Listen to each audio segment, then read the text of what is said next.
شروع اللہ کا نام لے کر جو بڑا مہربان نہایت رحم والا ہے۔ الف لام میم۔ اس میں کچھ شک نہیں کہ اس کتاب کا نازل کیا جانا تمام جہانوں کے پروردگار کی طرف سے ہے۔ کیا یہ لوگ یہ کہتے ہیں کہ پیغمبر نے اس کو از خود بنا لیا ہے؟ نہیں، بلکہ وہ تمہارے پروردگار کی طرف سے برحق ہے، تاکہ تم ان لوگوں کو ہدایت کرو جن کے پاس تم سے پہلے کوئی ہدایت کرنے والا نہیں آیا، تاکہ یہ رستے پر چلیں۔ اللہ ہی تو ہے جس نے آسمانوں اور زمین کو اور جو چیزیں ان دونوں میں ہیں سب کو 6 دن میں پیدا کیا، پھر عرش پر جلوہ افروز ہوا۔ اس کے سوا تمہارا نہ کوئی دوست ہے اور نہ سفارش کرنے والا۔ کیا تم نصیحت حاصل نہیں کرتے؟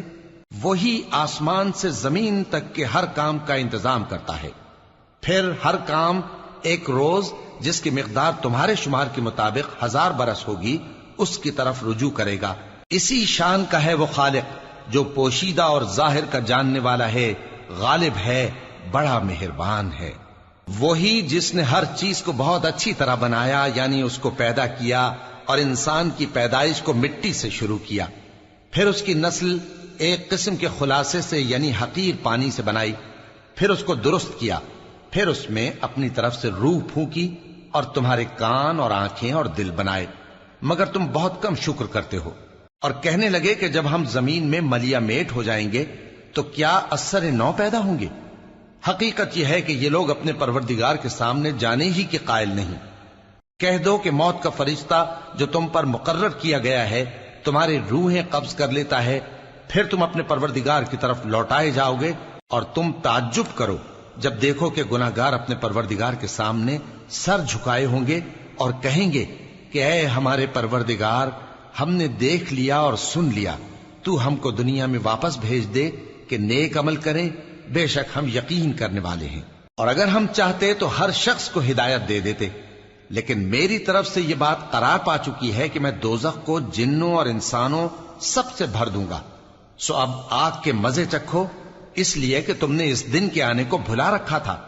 آج ہم نے بھی تمہیں بھلا دیا ہے، اور جو کام تم کرتے تھے ان کی سزا میں ہمیشہ کے عذاب کے مزے چکتے رہو۔ ہماری آیتوں پر تو وہی لوگ ایمان لاتے ہیں کہ جب ان کو ان کے ذریعے نصیحت کی جاتی ہے تو سجدے میں گر پڑتے اور اپنے پروردگار کی تعریف کے ساتھ تسبیح کرتے ہیں اور غرور نہیں کرتے۔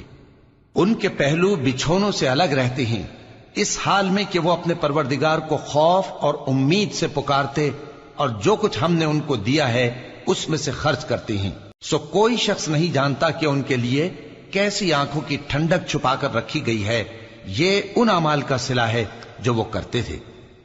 بھلا جو مومن ہو وہ اس شخص کی طرح ہو سکتا ہے جو نافرمان ہو؟ دونوں برابر نہیں ہو سکتے۔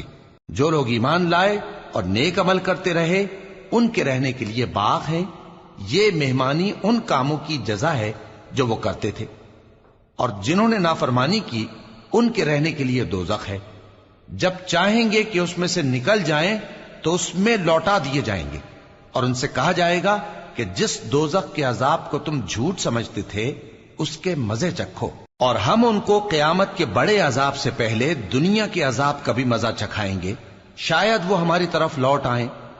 اور اس شخص سے بڑھ کر ظالم کون جس کو اس کے پروردگار کی آیتوں سے نصیحت کی جائے تو وہ ان سے منہ پھیر لے۔ ہم گناہگاروں سے ضرور بدلہ لینے والے ہیں، اور ہم نے موسیٰ کو کتاب دی تو تم ان سے ملاقات ہونے سے متعلق شک میں نہ ہونا، اور ہم نے اس کتاب کو بنی اسرائیل کے لیے ذریعہ ہدایت بنایا تھا، اور ان میں سے ہم نے پیشوا بنائے تھے جو ہمارے حکم سے ہدایت کیا کرتے تھے، جبکہ وہ صبر بھی کرتے تھے اور وہ ہماری آیتوں پر یقین رکھتے تھے۔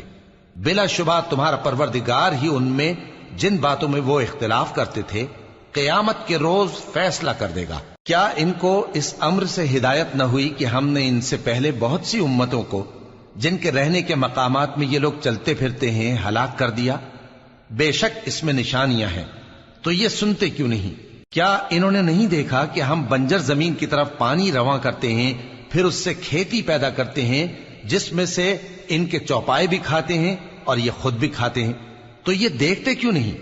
اور کہتے ہیں اگر تم سچے ہو تو یہ فیصلہ کب ہوگا؟ کہہ دو کہ فیصلے کے دن کافروں کو ان کا ایمان لانا کچھ بھی فائدہ نہ دے گا اور نہ ان کو مہلت دی جائے گی، تو ان سے منہ پھیر لو اور انتظار کرو، یہ بھی انتظار کر رہے ہیں۔